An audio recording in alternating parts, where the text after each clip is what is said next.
Assalamualaikum warahmatullahi wabarakatuh. Kembali lagi di channel ini Gustiawan. Pada kesempatan kali ini saya akan membagikan tips berdasarkan pengalaman saya mengajukan visa UK gitu. Dan alhamdulillah saat saya mengajukan visa UK di awal 2020, visa saya disetujui dan saya kemarin telah berangkat ke UK gitu. Jadi berdasarkan pengalaman ini saya akan membagikan beberapa tips maupun saran buat teman-teman yang ingin mengajukan juga visa UK-nya. Semoga pengajuan visa teman-teman ini bisa di-approve gitu. Jadi nanti akan ada beberapa informasi dan tips yang mungkin bermanfaat gitu. Jadi tonton aja videonya sampai full, jangan diputus-putus ya. Oke, sebelum nonton videonya saya minta tolong lagi bantuan teman-teman untuk bantu like, subscribe dan juga share video ini, itu dengan cara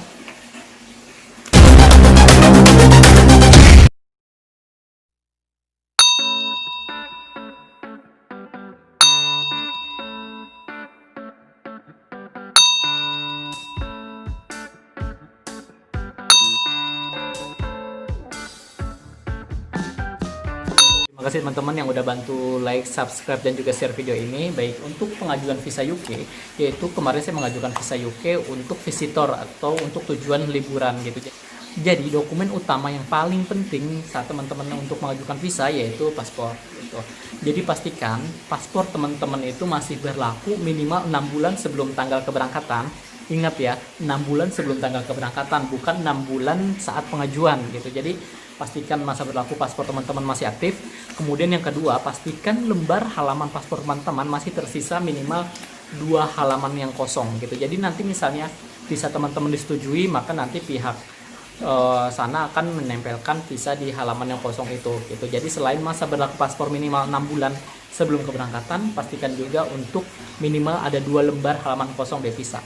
Tipsnya nih ya, terkait dengan dokumen paspor. Jadi misalnya memang diminta untuk dokumen asli atau paspor yang masih berlaku, tetapi teman-teman juga siapkan untuk paspor lama. Jadi paspor lama itu juga di scan, jadi nanti untuk memperkuat permohonan visa kita, karena nanti pihak sana akan mempertimbangkan riwayat perjalanan kita ke luar negeri gitu. Jadi misalnya teman-teman sudah pernah berpergian ke negara mana saja, itu bisa membantu memperkuat alasan untuk penerbitan visa gitu. Jadi tapi untuk teman-teman misalnya yang belum pernah berpergian ke luar negeri sekalipun, atau ini merupakan pengalaman yang pertama mengajukan visa, nggak perlu khawatir karena itu merupakan salah satu cara aja gitu. Jadi tetap aja optimis, tetap lakukan yang terbaik untuk dokumen-dokumen yang dipersyaratkan gitu. Oke. Kemudian yang kedua yaitu tiket perjalanan gitu. Jadi pastikan teman-teman sudah memiliki tiket perjalanan. Kemarin saya sudah memiliki tiket perjalanan yang asli, yaitu saat ada promo maka jadi saya langsung beli tiketnya. Jadi saya sudah punya tiket yang asli, baru saya mengajukan visa. Tetapi tips nih ya buat teman-teman yang belum memiliki tiket perjalanan, saya sarankan juga bisa melalui ke travel agent. Jadi teman-teman bisa datang langsung ke travel agentnya dan untuk mendapatkan bookingan dummy alias yang bookingan yang belum confirm gitu. Jadi ini dikenakan biaya oleh travel agent, yaitu biayanya sekitar 50.000 sampai 100.000 tergantung dari travel agentnya. Jadi nanti kita akan mendapatkan tiket dummy atau tiket yang statusnya belum confirm. Dan banyak juga yang menggunakan tiket ini dan alhamdulillah di approve atau disetujui juga untuk pengajuan visanya. Jadi nggak perlu khawatir menggunakan tiket asli atau yang sudah confirm maupun tiket yang dummy gitu, karena pihak UK hanya ingin tahu kita tanggal keberangkatannya itu yang pasti itu di tanggal berapa gitu.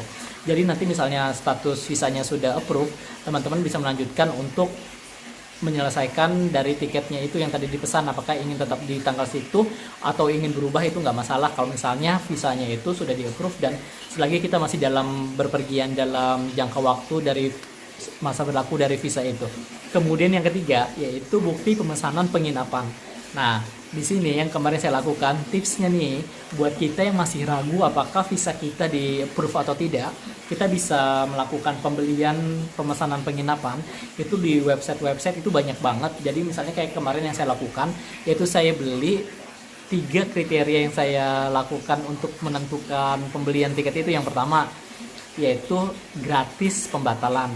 Yang kedua, tidak ada biaya pembayaran di muka, artinya masih belum mengeluarkan biaya saat kita pesan tiket itu. Kemudian yang ketiga, tanpa menggunakan kartu kredit gitu. Jadi 3 poin ini saya cari untuk pencarian hotel di sana dan alhamdulillah ketemu. Jadi saya kemarin memesan penginapan selama di sana itu memang benar-benar hanya untuk keperluan pengajuan visa aja gitu. Jadi seperti yang tadi, seperti gratis pembatalan, kemudian tidak ada biaya di awal, dan yang ketiga itu tanpa menggunakan kartu kredit. gitu. Jadi misalnya nanti pengajuan visa kita ditolak, ya kita bisa lakukan cancel itu tanpa mengeluarkan biaya sepeser pun gitu. Nah, dan nanti misalnya visa kita disetujui atau di approve, silakan misalnya apakah kita ingin menggunakan penginapan yang itu atau mencari penginapan yang lain, itu nggak masalah. Jadi yang penting ada dulu pihak sana tahu kita berangkatnya kapan, menginap di mana, alamatnya jelas ada di sana gitu. Jadi ini penting banget informasi kita selama ada di sana. Pihak sana akan mempertimbangkan untuk pengajuan visanya apakah ditolak atau disetujui gitu. Dokumen selanjutnya yaitu surat keterangan bekerja atau memiliki usaha sendiri. Jadi misalnya kita yang statusnya sebagai pegawai, yaitu kita bisa datang langsung ke bagian SDM untuk mendapatkan surat keterangan bekerja di tempat kita yang saat ini. Jadi di sini akan informasinya itu terkait dengan mulai kapan kita bekerja dan sampai saat ini, dan sebagai posisinya sebagai apa gitu. Nah, buat teman-teman yang tidak bekerja sebagai pegawai atau karyawan dan memiliki usaha sendiri, nggak perlu khawatir karena teman-teman bisa melampirkan surat izin usaha perusahaan. Tips juga nih buat teman-teman yang bekerja sebagai pegawai, yaitu lampirkan juga surat keputusan atau surat pengangkatan atau surat kontrak teman-teman bekerja di perusahaan atau di tempat itu gitu. Jadi ini untuk memperkuat status teman-teman sebagai pegawai dan untuk memperkuat juga untuk pengajuan visa ke UK. Oke, jangan lupa itu juga dilampirkan. Jadi terkait dengan status kita sebagai pegawai, misalnya satu kayak ada surat keterangan bekerja, kemudian surat pengangkatan, SK atau surat kontrak, kemudian yang ketiga adalah slip gaji 3 bulan terakhir gitu. Ini yang akan memperkuat status kita sebagai pegawai atau pekerjaan kita. Dokumen berikutnya adalah surat referensi bank. Jadi surat ini berisi pernyataan resmi dari bank yang menyatakan memang benar kita adalah salah satu nasabahnya dengan nominal saldo sekian, kemudian kita menjadi nasabahnya itu sejak kapan sampai kapan gitu. Jadi ini memperkuat data keuangan kita untuk pengajuan visa UK gitu. Selain surat referensi dari bank, yaitu yang perlu kita dapatkan yaitu rekening koran 3 bulan terakhir. Jadi berbeda ya antara surat referensi dari bank dan juga rekening koran. Kalau surat referensi dari bank itu merupakan pernyataan dari bank yang menyatakan bahwa kita adalah salah satu nasabahnya. Sedangkan kalau rekening koran itu merupakan bukti atau daftar transaksi keuangan kita di bank tersebut gitu. Jadi nanti kelihatan arus kas masuk, arus kas keluar di rekening koran tersebut gitu. Nih ada tips ya buat teman-teman. Jadi misalnya teman-teman mengajukan visa itu bulan September. Nah, kita harus mempersiapkan untuk rekening koran di 3 bulan terakhir supaya catatannya bagus. Jadi misalnya teman-teman punya saldo di beberapa rekening, saya sarankan untuk pindahkan dulu ke dalam satu rekening itu, jadi supaya kelihatan jumlahnya besar. Nah, jadi misalnya di bulan ini teman-teman harus mulai langsung masukin saldonya itu. Jadi lebih baik memang di Juni ini sudah dipersiapkan saldo yang mencukupi kira-kira di sana butuh berapa gitu. Memang terkait dengan jumlah saldo ini ada beberapa informasi, misalnya ada yang bilang minimal 50 juta, minimal 30 juta, minimal 100 juta atau lebih gitu. Jadi kasusnya juga bermacam-macam. Misalnya saya cari beberapa informasi di internet, ada yang mengajukan visa dengan saldo di bawah 20 juta di approve. Ada yang mengajukan visa dengan saldo 3 digit atau ratusan juta itu ditolak gitu. Jadi berapa besaran saldo yang harus ada di rekening kita itu menjadi misteri sampai saat ini. Jadi case-nya bermacam-macam karena ada faktor pendukung lainnya gitu. Jadi untuk saya yang kemarin misalnya kita cari amannya saja, misalnya kita butuh berapa puluh juta ya, kita asumsikan misalnya kita di sana selama 14 hari.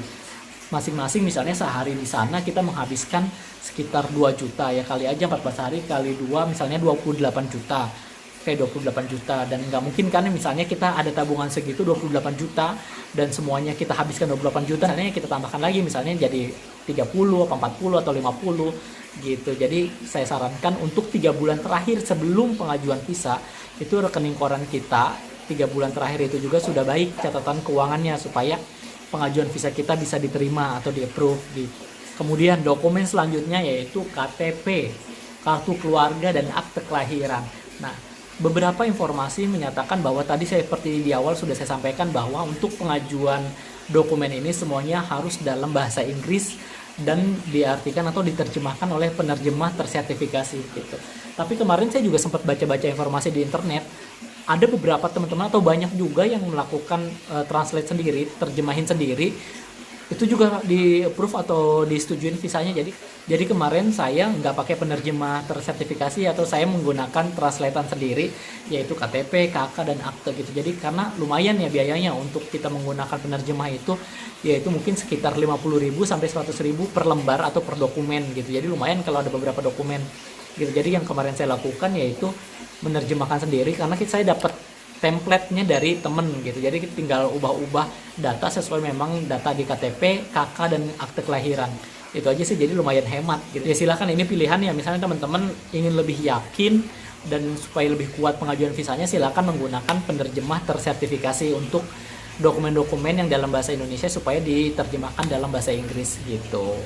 Dokumen berikutnya yaitu ijazah gitu. Jadi kemarin ada informasi, jadi beberapa informasi itu ada yang bilang cukup ijazah terakhir saja yang dilampirkan, tidak perlu ijazah dari sekolah. Tipsnya nih, kalau saya lebih baik kita melampirkan lebih daripada kurang gitu. Jadi kemarin saya melampirkan beberapa ijazah, seperti misalnya ijazah S1-nya, kemudian ijazah SMA, SMP, sampai SD saya lampirkan gitu. Jadi walaupun tidak terlalu dilihat oleh pihak sana, tapi seenggaknya mereka melihat upaya kita memang serius untuk mendapatkan visa UK gitu. Semoga ini bisa jadi pertimbangan. Jadi ya udah, lebih baik dokumen yang kita lampirkan itu berlebih daripada dokumen yang kita lampirkan itu kurang gitu. Nanti bakal nyesel gitu. Jadi lebih baik lengkapi aja dokumen yang kita bisa. Dokumen selanjutnya yaitu itinerary perjalanan gitu. Jadi sebelum kita mengajukan visa, pastikan dulu di sana tujuan kita jelas. Jadi di sini pihak sana ingin tahu kita tujuan kita ke UK itu untuk apa. Misalnya liburan, tempat-tempat wisata mana aja yang ingin kita kunjungi. Karena dari itinerary yang kita udah susun itu nanti akan terlihat berapa kira-kira jumlah biaya yang kita habiskan selama liburan di sana. Tipsnya nih terkait dengan itinerary, jadi kan nanti akan ketahuan ya dari itinerary yang kita susun itu kira-kira biaya hidup di sana berapa, adakah tiket-tiket yang kita beli. Jadi saran saya lebih baik apabila misalnya teman-teman ingin berpergian ke sana dengan tiket, misalnya ada tiket pertunjukan yang mahal atau biaya transportasinya mahal, saran saya masukkan saja liburan di sana itu liburan dalam kota. Misalnya kita berada di sana ingin ke London, masukkan saja tempat-tempat wisata gratis yang ada di London. Jadi sesekali ada, boleh kita masukkan yang tiket yang berbayar, tapi maksimalkan untuk tempat-tempat yang gratis dulu. Jadi supaya kelihatan di sana kita tidak mengeluarkan biaya yang banyak juga dengan saldo yang ada. Jadi jangan sampai dikalkulasi kira-kira misalnya biaya di sana ternyata lebih mahal dari saldo yang kita punya. Jadi kan nggak mungkin, jadi pasti akan ditolak kalau pengajuannya kayak gitu. Dokumen selanjutnya yaitu asuransi perjalanan. Ini merupakan hal yang wajib untuk kita berpergian ke negara-negara Eropa gitu. Jadi memang untuk mendukung pengajuan kita supaya visa kita diterima, kita harus punya asuransi perjalanan selama di sana. Jadi misalnya apakah kita nanti sakit, apakah nanti ada terjadi hal-hal tertentu, ya semoga aja nggak ada ya, tapi namanya asuransi itu kan nanti akan mengcover kejadian-kejadian yang di luar kendali kayak gitu. Jadi misalnya kayak kemarin saya menggunakan asuransi dari Aksa Mandiri gitu. Selain dokumen-dokumen wajib itu, ada juga dokumen pendukung yang patut kita sertakan di dokumen pengajuan visa ini. Yaitu yang pertama misalnya dokumen seperti tiket pertunjukan. Misalnya tadi teman-teman di itinerary menuliskan misalnya ingin pergi kemana, misalnya ada nonton pertunjukan apa, konser atau pertandingan bulu tangkis yang kemarin saya lakukan, yaitu tiket itu saya lampirkan juga di dokumen pendukung. Di dalam kita nanti mengajukan permohonan visa UK secara online, terdapat 6 ruang upload dokumen yang diperlukan. Jadi kita bagi dokumen-dokumen yang sudah kita siapkan tadi ke dalam 6 kelompok tersebut gitu. Jadi supaya mudah menemukan dokumen yang akan kita upload dan menghindari kesalahan upload gitu. Yang pertama yaitu accommodation. Jadi untuk dokumen ini teman-teman perlu upload dokumen tiket dan hotel. Jadi dokumen tiket dan hotel tersebut teman-teman gabungkan menjadi satu file dan diberi nama accommodation. Jadi dokumen tersebut siap untuk kita upload ke dalam form accommodation nanti di permohonan visa online. Kemudian yang kedua yaitu consent letters and proof of relationship gitu. Jadi dokumen apa saja yang masuk dalam kategori ini, yaitu ada 3, KTP, kartu keluarga, dan akte kelahiran gitu. Jadi teman-teman dokumen yang sudah disiapkan tadi terkait 3 dokumen ini teman-teman gabungkan ke dalam satu file PDF dan diberi nama consent letters and proof of relationship gitu. Jadi 3 dokumen tersebut teman-teman pastikan sudah ada di dalam satu file tersebut, baik itu versi aslinya dalam bahasa Indonesia maupun versi bahasa Inggris yang telah teman-teman terjemahkan gitu. Jadi semuanya dijadikan satu file, kemudian diberi nama folder itu. Oke. Kemudian yang ketiga yaitu educational evidence. dokumen apa saja nih yang patut kita upload di dalam educational evidence ini. Yang udah pasti yaitu ini adalah terkait dengan latar belakang pendidikan kita. Itu saya jadikan satu file PDF, saya beri nama educational evidence itu. Jadi ini kemudian ada pertanyaan, dokumen ini diterjemahkan atau enggak? Kemarin saya tidak melakukan translate atas dokumen ijazah ini, dan alhamdulillah masih di approve untuk visa saya. Jadi silakan teman-teman lakukan gitu, semoga bisa di approve juga. Kemudian yang keempat yaitu employment evidence. Ada 3 dokumen yang sudah kita persiapkan tadi yang masuk ke dalam kategori employment evidence, yaitu yang pertama surat keterangan kita bekerja, kemudian yang kedua yaitu terkait surat keputusan, kemudian apakah ada surat kontrak atau surat pengangkatan, dan yang ketiga yaitu slip gaji 3 bulan terakhir. Itu file-filenya teman-teman jadikan satu ke dalam file PDF dan berikan nama juga seperti nanti dokumen yang akan diupload, yaitu employment evidence gitu. Jadi untuk memudahkan nanti saat upload. Oke. Kemudian yang kelima yaitu financial evidence. Jadi ini merupakan bukti-bukti dari keuangan kita, yaitu seperti tadi ada 2 hal yang sudah kita siapkan dokumennya, yaitu yang pertama surat referensi dari bank, kemudian yang kedua yaitu 3 bulan terakhir rekening koran. Jadi ini digabungkan menjadi satu di dalam satu file PDF gitu. Kemudian informasi terkait dengan surat referensi bank itu dalam berbahasa Inggris, dan biasanya bank sudah punya format. Jadi teman-teman tinggal bilang saja perginya kapan, negaranya mana, itu nanti akan dibuatkan oleh pihak bank dan tinggal membayar di sana gitu. Jadi untuk terkait biayanya pun berbeda-beda untuk tiap bank. Kalau untuk rekening koran 3 bulan terakhir, kemarin saya dikenakan biaya Rp2.000 per lembar. Kemudian terkait dengan biaya pembuatan surat referensi dari bank, yaitu berbeda-beda juga tergantung bank, tergantung cabang juga ya. Karena kemarin saya sama teman saya satu bank yang sama, tapi cabang yang beda. Teman saya dikenai biaya Rp200.000, sedangkan saya dikenai biaya Rp150.000 gitu. Jadi ya kisarannya mungkin seperti itu ya, Rp150 sampai Rp200.000. Dan prosesnya itu jadi keesokan harinya gitu. Jadi ditinggal, jadi misalnya kita buat hari ini, besok baru surat referensinya jadi gitu. Jadi bisa sekalian proses sekalian untuk surat referensi dari bank dan 3 bulan rekening koran. Kemudian yang keenam adalah appendix atau lampiran gitu. Jadi pihak kedutaan atau pihak yang berwenang menerbitkan visa UK itu juga memberikan kesempatan kepada kita untuk melampirkan dokumen-dokumen pendukung yang diperlukan untuk pengajuan visa UK. Jadi dokumen ini diharapkan bisa memperkuat pengajuan visa UK supaya kita visanya bisa diterima gitu. Jadi apa saja dokumen yang perlu kita lampirkan pada lampiran ini, yaitu yang pertama hasil scan dari paspor yang masih berlaku, kemudian yang kedua paspor lama kita, yang ketiga itinerary dari perjalanan kita, yang keempat asuransi, dan yang kelima kayak tiket-tiket pertunjukan atau tiket yang sudah kita beli. Jadi dokumen tersebut kita scan dan kita jadikan satu dan kita berikan nama appendix atau lampiran gitu. Jadi dokumen yang sudah kita siapkan di awal tadi kita sudah sortir dan kita kategorikan menjadi 6 dokumen tersebut gitu. Jadi untuk memudahkan kita mengupload dokumen tersebut ke dalam pengajuan visa online gitu. Ya demikianlah tips dari saya berdasarkan pengalaman dalam melengkapi atau mengumpulkan dokumen yang diperlukan saat mengajukan visa UK.